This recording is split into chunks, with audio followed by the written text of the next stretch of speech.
आत्मानुशासन नामक ग्रंथ में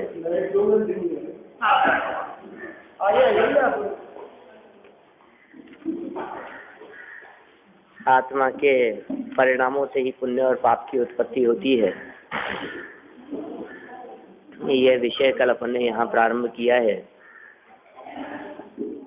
पुण्य और पाप आत्मा के परिणामों से होते हैं, ऐसा कहकर के दो बातें सामने आती है।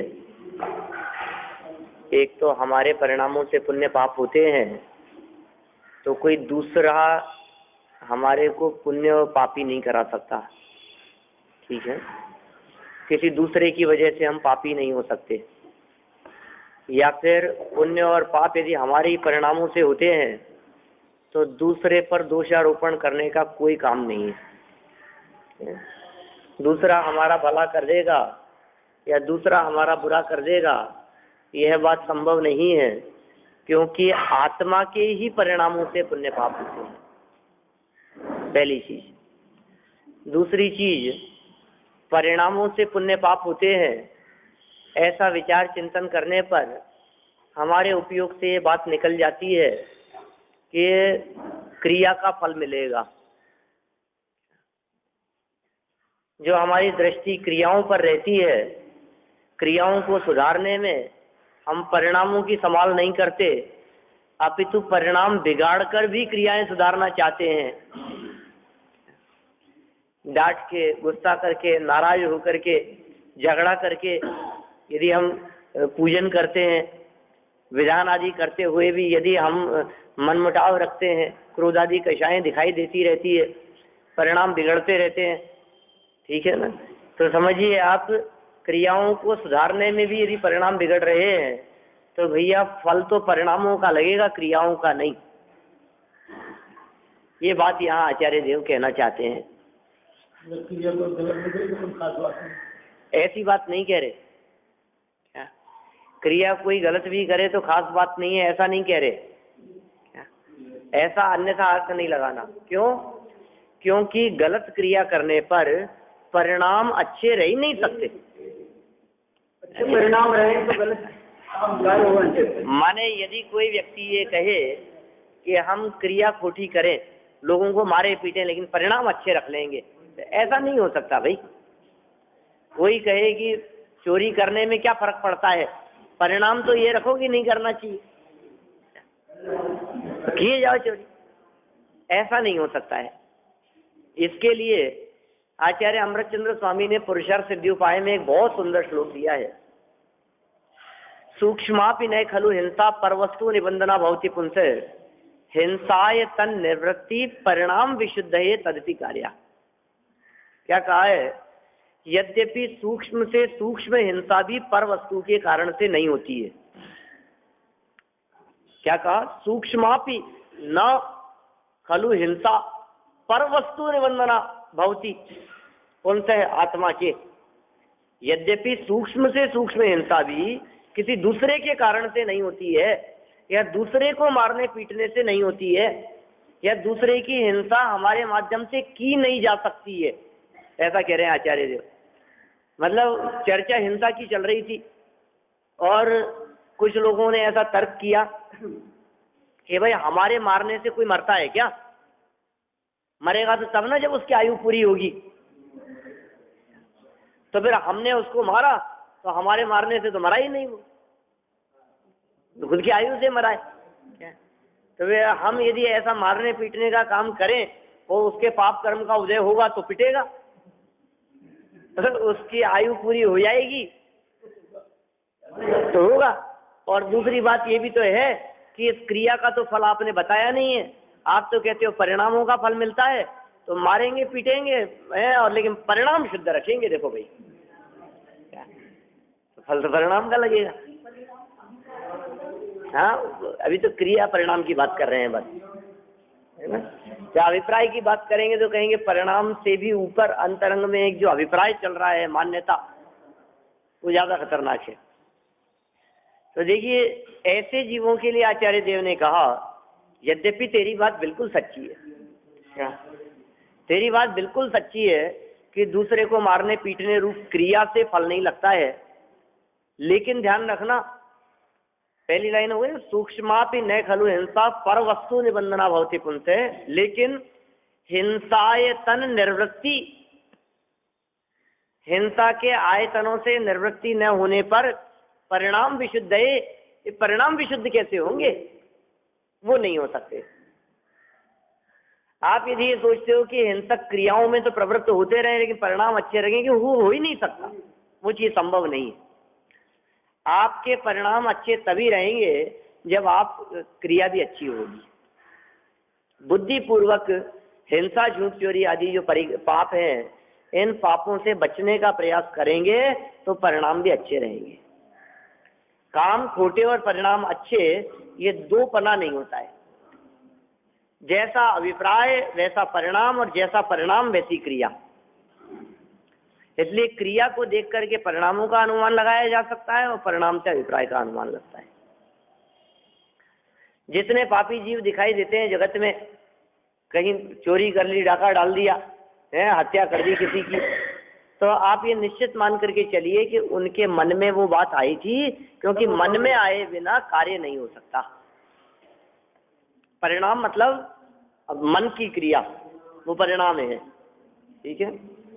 और शरीर की क्रिया, उसे क्रिया कहते हैं अपन, परद्रव्य की क्रिया है। तो शरीर की क्रिया अंतरंग परिणामों के बिना नहीं हो सकती। जैसे उदाहरण के तौर पर आप ये कहें कि साहब हम मंदिर तो आए नहीं, स्वाध्याय करने के लिए तो आए नहीं, और घर में बैठ करके अपने परिणाम अच्छे रख लेंगे, ऐसा हो नहीं सकता। या फिर ऐसा समझे हम कि हम परिणाम तो बुरे रखें और मंदिर आ जाएं, ऐसा भी नहीं हो सकता। माने हमारे मंदिर आने का परिणाम नहीं हो और मंदिर आने की क्रिया हो जाए, ये बात संभव नहीं है। माने जो व्यक्ति मंदिर आया है, ये निश्चित मान करके चलिए कि उसके विचार में, उसके परिणामों में मंदिर आने की बात अवश्य आई थी, तभी वो मंदिर की तरफ आया है।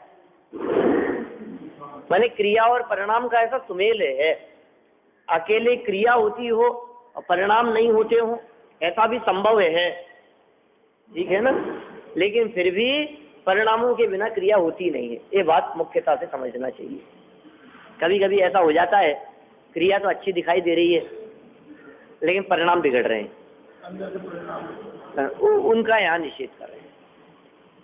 बैठे हैं मंदिर में, अब परिणाम बिगड़ रहे हैं हमारे, दूसरे को देख देख करके, नालायक आज ये भी आ गया यहाँ, इसको किसने बता दिया कि यहाँ मंदिर में प्रवचन चलता है? अरे तो तुझे क्या लेना देना है, इसको तो निमंत्रण ही नहीं दिया था मेरी प्रतिष्ठा में आने के लिए, ये कहाँ से आ गया यहाँ पर?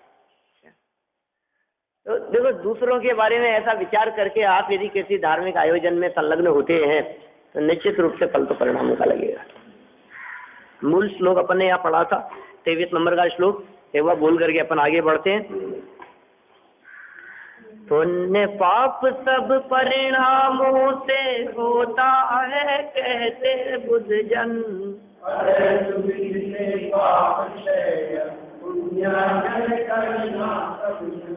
देखिए पेज नंबर 22 पर, बुद्धिमान पुरुष निश्चय से आत्मा के परिणाम अर्थात भावों को ही पुण्य पाप का कारण कहते हैं। क्या कह रहे हैं? बुद्धिमान पुरुष, समझदार, ज्ञानी, धर्मात्मा निश्चय से आत्मा के परिणामों को ही, आत्मा के भावों को ही, आत्मा के भावों को नहीं, अपने भावों को, आत्मा मतलब मैं, आत्मा मतलब मैं, वे कहते हैं कि अपने ही भावों से पुण्य पाप होता है। इसलिए भले प्रकार से पाप का नाश, भले प्रकार के अंदर समझ लेना, परिणामों सहित पाप का नाश, क्योंकि भले प्रकार का क्या अर्थ करेंगे यहाँ?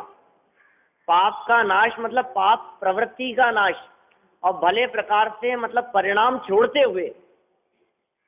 नहीं बात? देखिए, प्रवृत्ति में पाप तो बहुत कम होते हैं, क्रिया परिणाम अभिप्राय की जब बात करते हैं या मन वचन काय की जब बात करते हैं तो काय से होने वाले पाप बहुत कम होते हैं दुनिया में। वचन से होने वाले पाप उससे बहुत गुना ज्यादा हैं, और वचन से जितने पाप करता है उससे बहुत गुना ज्यादा पाप ये मन से करता है। जगत में जितने हत्याएं आत्महत्याएं आदि होती दिखाई देती हो, क्या उनमें होती हुई दिखाई दे रही हैं, माने क्रिया प्रवृत्ति दिखाई दे रही है, वो बहुत कम है। और उससे ज्यादा न मालूम कितनी बार जबान से हम मार देते हैं, मर जा, मार देना चाहिए इसको। तो देखो मारा नहीं, न मालूम कितनी बार, इसको तो फांसी की सजा होनी चाहिए। क्या उड़ा दो इन सबको, क्या तब तक इनको तो बिल्कुल निकाल देना चाहिए देश से।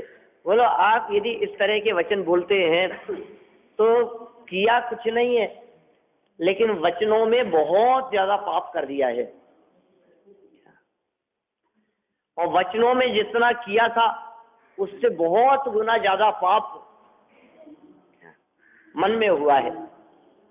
ऐसा समझ लीजिए आप कि क्रिया में यदि प्रवृत्ति में यदि कोई खोटा कार्य और पाप दिखाई देता है तो उसको तो करने से गवर्नमेंट रोकती है, पुलिस रोकती है, कानून रोकता है, ठीक है ना। हम नहीं कर सकते, खोटे काम गलत काम हमसे नहीं हो सकते, है ना। वचनों से यदि हम अपराध करते हैं, कुछ भी कह दिया, उल्टा सीधा बोल दिया, गुस्सा कर रहे हैं, चिल्ला रहे हैं, तो पुलिस तो नहीं पकड़ेगी, लेकिन समाज और परिवार वाले रोकते हैं। कैसा नालायक, कैसा आदमी है, किस तरह से बोलता है, बोलने की मैनर्स नहीं है।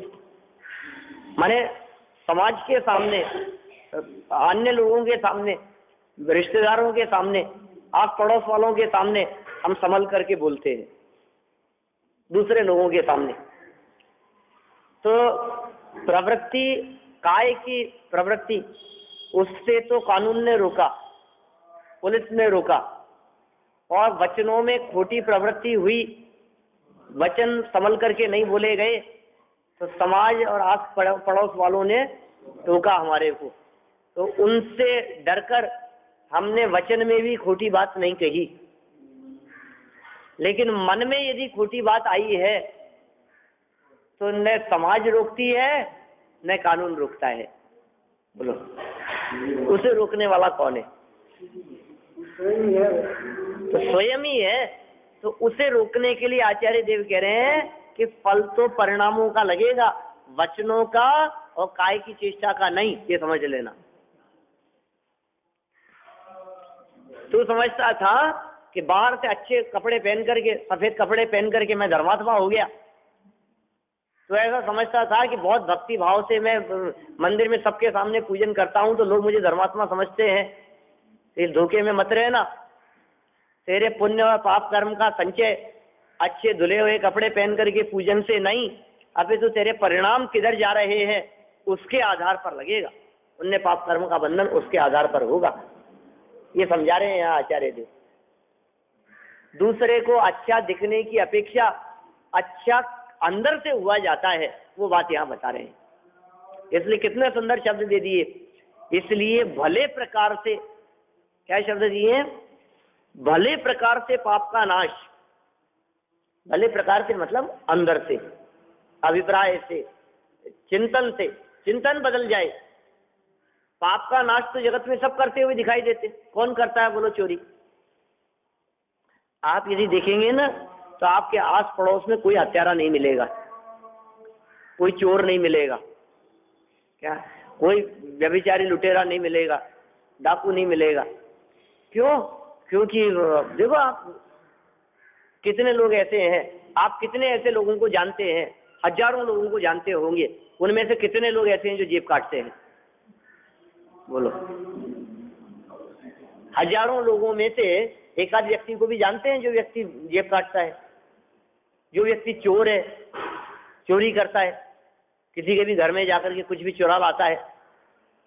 बोलो कितने लोगों को जानते हैं आप? क्यों? मिलेंगे ही नहीं ऐसे।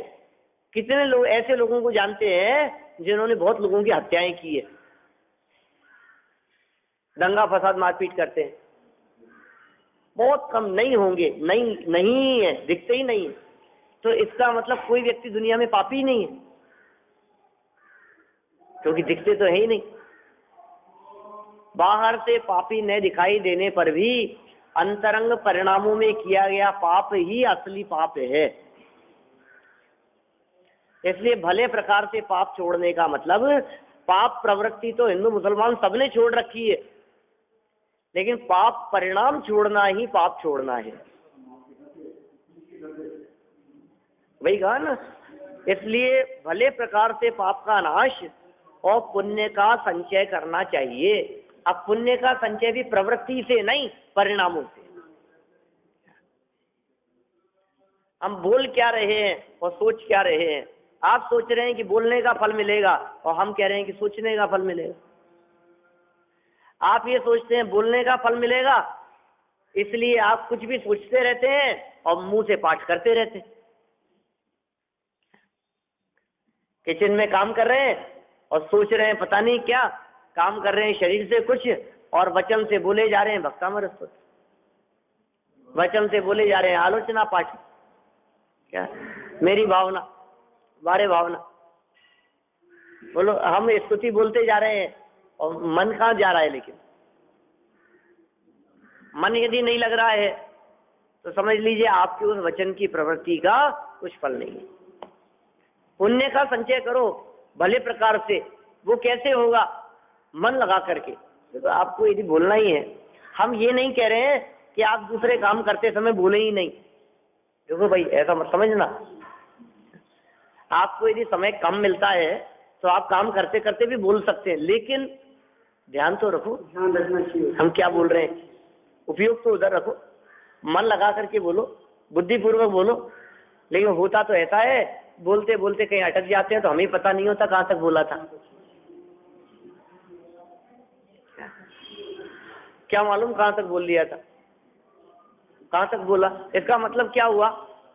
और फिर पता है आप अब कहाँ से शुरू करें, बीच में अटक गए तो क्या वहां से शुरू करेंगे जहाँ कहीं बीच में एक बार उपयोग रुक गया था ना, कहीं वहां ध्यान आता है। न मालूम उसके आगे कितने श्लोक बोल दिए थे, नहीं वहां तक का तो ध्यान है कि वो बोला था। उसके बाद में बोलो आप क्या चढ़ाया था अभी, मुझे पता नहीं। और कितने सेकंड पहले, मुश्किल से 30 सेकंड पहले, वो ध्यान नहीं है। भावार्थ पढ़ते हैं इसका, है ना। कुछ लोग शरीर की सामर्थ्य न होने पर, क्या कह रहे हैं, टोडरमल जी की पंक्तियां हैं। कुछ लोग, पेज नंबर 22 पर पढ़ रहा हूं। कुछ लोग शरीर की सामर्थ्य न होने पर, कुछ लोग धनाधिक न होने पर, और कुछ लोग अन्य सहायक न होने पर धर्म साधन नहीं हो सकता, ऐसा मानते हैं। दुनिया में ऐसे लोग बहुत दिखते हैं। अरे साहब, हम कहाँ धर्म कर सकते हैं, हमारे पास तो पैसा ही नहीं।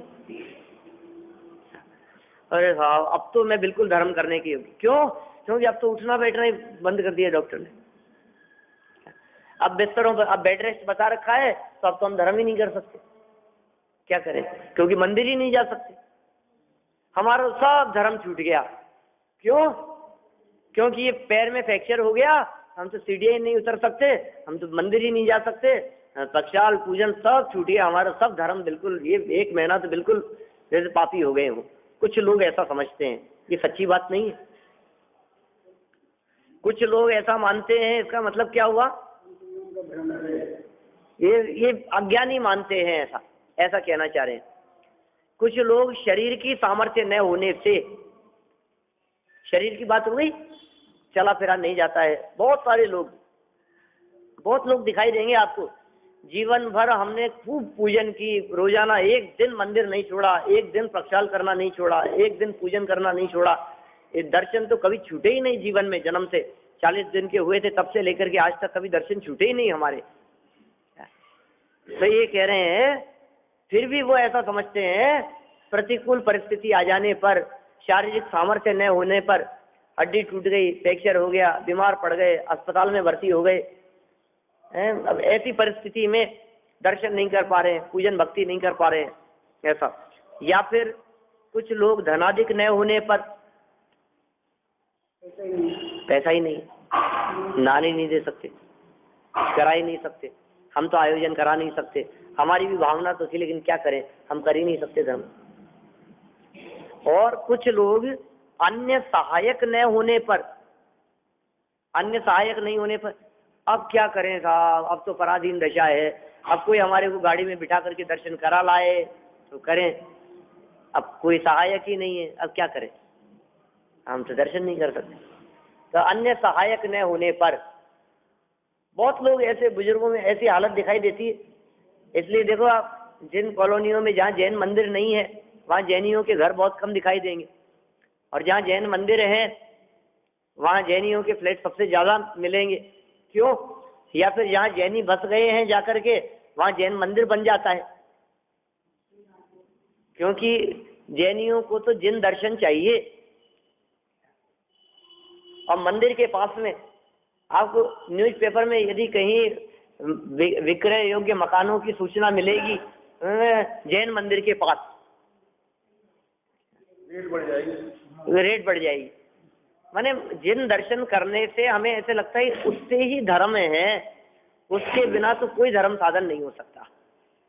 हम पराधीन है, सामने ही मंदिर हो, मान लो, अरे साहब शहर में रहते थे तो सामने ही मंदिर था, किसी का कोई जरूरत नहीं थी, नीचे ही मकान था और सामने ही मंदिर था तो कर जाते थे। अब जब से यहाँ प्लाट पे आए हैं तब से तो पराधीन हो गए, अब धर्म साधन नहीं हो सकता। कुछ लोग, 3 बातें हो गई। हाँ ऐसा है ना, ये कह रहे हैं कुछ लोग शरीर की सामर्थ्य न होने पर, पहले प्रकार के। दूसरे प्रकार के लोग, कुछ लोग धनाधिक न होने पर। फिर तीसरे, कुछ लोग अन्य सहायक न होने पर धर्म साधन नहीं हो सकता, ऐसा मानते हैं। परंतु यह उनका भ्रम है, ये सच्ची बात नहीं है, इससे धर्म नहीं होता। और ऐसी स्पष्ट बातें कहाँ मिले आपको दूसरी जगह पर। अभी यदि आप, ये तो ग्रंथ सामने है, सामने नहीं हो और आप ऐसी बात किसी के सामने करो तो दर्शन करने की कई निषेध कर रहे। ये कहते हैं मंदिर ही मत जाओ, मंदिर जाने से धर्म नहीं होता, उससे कोई मतलब नहीं। अरे भैया, मंदिर जाने का निषेध नहीं है, जो नहीं जा सकते उनकी बात नहीं जा सकते और जाने के परिणाम बने हुए हैं उनकी बात कर रहे हैं यहाँ। वे पापी नहीं हो गए। हम तो रोज बोलते हैं, जो उनको समझा रहे हैं, जो रोजाना पूजन कर रहे हैं, उनके गले नहीं उतर रही ये बात। उनको कह रहे हैं अपवित्र है पवित्रो वा, सुस्थितो दुस्थितोपि वा, ध्यायेत पंच नमस्कारम सर्व पापै प्रमुच्यते। अपवित्र हो या पवित्र, जो नमोकार को ध्याता है, चाहे सुस्थित हो या दुस्थित, आप मुक्त हो जाता है। बोलो, ये बोलते तो हैं हम रोजाना, अर्थ क्या है इसका? अपवित्र है पवित्रो वा, चाहे अपवित्र हो चाहे पवित्र हो, कोई फर्क नहीं पड़ता है। अरे साहब क्या करें, ये ऐसा फ्रैक्चर हो गया है कि नहाना ही बंद हो गया है। अस्पताल में अब यहाँ तो नहाने धोने की व्यवस्था हो नहीं सकती, अब अपवित्र है यहाँ के बिस्तरों में, यहाँ कैसे क्या, तो कुछ बड़ा बहुत ऐसा लग रहा है हमारे को, अब तो धर्म ही नहीं हो सकता। तो क्या कह दिया, आप अपवित्र हो या पवित्र हो। अपवित्र है पवित्रो वा, सुस्थितो दुस्थितो वा, भले प्रकार से बैठे हो चाहे बिस्तरों में लेटे हो, आड़े पड़े हो, करवट ही नहीं बदल सकते, बैठ ही नहीं सकते। सुस्थितो दुस्थितो वा, ध्यायेत पंच नमस्कारम, आप नमस्कार मंत्र का ध्यान कर सकते हैं। ध्यायेत पंच नमस्कारम सर्व पापै प्रमुच्यते। अपवित्र है पवित्रो वा, सर्व अवस्थाम गतोपि वा, सर्व अवस्थाम गतोपि, किसी भी अवस्था में हो, अपवित्र है पवित्रो वा सर्वावस्थाम गतोपि वा, यह स्मरित परमात्मानम स बाह्याभ्यंतरे शुचि। जो नमोकार मंत्र का स्मरण करता है बाहर और अंदर से सबसे पवित्र हो जाता है। इसलिए आप तो चिंतन की तरफ ध्यान दीजिए, आप प्रवृत्ति की तरफ नहीं, परिस्थिति हमारे हाथ में नहीं है, लेकिन मनस्थिति हमारे हाथ में है। इसलिए परिस्थिति को बदलने से कोई धर्मात्मा नहीं होता, लेकिन मनस्थिति को बदलने से जीव पुण्य संचय कर सकता है। ऐसे कार्य आचार्य जी, वो हमारे हाथ में है ही नहीं। अब हड्डी टूट गई तो हम क्या करें? उठ बैठ नहीं सकते तो हमारा कंट्रोल तो नहीं चल सकता है ना उसमें। हम यदि मंदिर नहीं जा पा रहे हैं तो हमारा कंट्रोल तो नहीं चल सकता है ना। देखो, और ये इन्होंने कहा कुछ लोग अन्य सहायक न होने पर में, एक सहायता की चर्चा तो मैंने की कि मंदिर ले जाने वाला नहीं है, और दूसरा कहा सहायक न होने पर, इसका अर्थ लगाया जा सकता है कि मंदिर जाने नहीं देते, रोक लेते हैं, ये सहायक नहीं होने पर। हम क्या करें साहब, आने ही नहीं देते हमारे को। ये तो वृद्धावस्था की बात है, और आप में शक्ति सामर्थ्य है, लेकिन घर में झगड़े खड़े हो जाते हैं। रोज रोज ये क्या लगा दिया आपने नया चक्कर, रोजाना 1-1 घंटे तक मंदिर जाके बैठ जाते।